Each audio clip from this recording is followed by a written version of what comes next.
নামাজের বাহিরে একটি হরফে 10টি নেক, আর নামাজের ভিতরে একটি হরফে 100 নেক।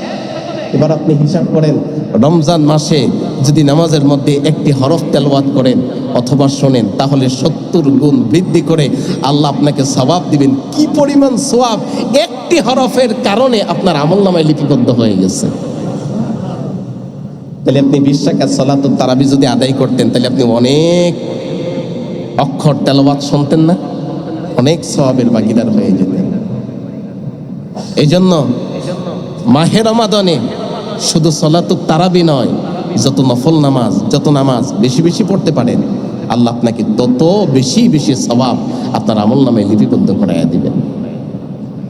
এই জন্য প্রিয় ভাইয়েরা, আল্লাহর হাবিব বলেন, আল্লাহর পক্ষ থেকে মাহে রমাদানে তোমাদের জন্য ফরজ করে দেওয়া হয়েছে রোজা, আর আমি রাসূলুল্লাহ সাল্লাল্লাহু আলাইহি ওয়াসাল্লামের পক্ষ থেকে তোমাদের জন্য মাহে রমাদানে নির্ধারিত করে দেওয়া হয়েছে সালাতুত তারাবি। এই জন্য রোজা রাখা ফরজ, সালাতুত তারাবির নামাজ আদায় করা সুন্নত।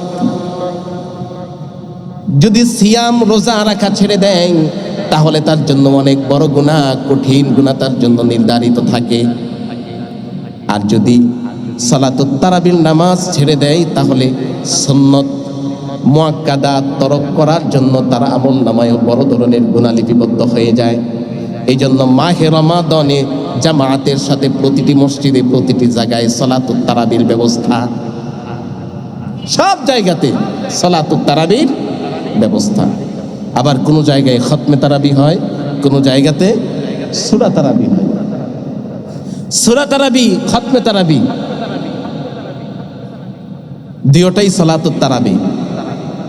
সূরা তারাবিতে শুধু ছোট ছোট সূরা দিয়ে তেলাওয়াত হয়, আর খতমে তারাবিতে প্রথম রমজান থেকে সেই 27টি তারাবিতে পবিত্র কোরআনের শুরু থেকে শেষ পর্যন্ত তেলাওয়াত করা হয়। সুবহানাল্লাহ, সুবহানাল্লাহ।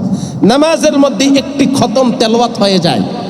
নামাজের মধ্যে যখন একটি খতম তেলাওয়াত হয়, তাহলে আপনি হিসাব করে দেখেন কি পরিমাণ সওয়াব আপনি এই রমজান মাসে খতমে তারাবির মধ্যে পেয়ে যান।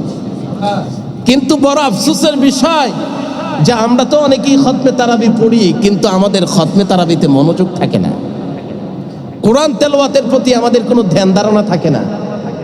আমরা সালাতে তারাবির নামাজ পড়ি মসজিদে, আমাদের মন, আমাদের মানসিকতা, আমাদের ব্রেন চলে বিভিন্ন কাজে।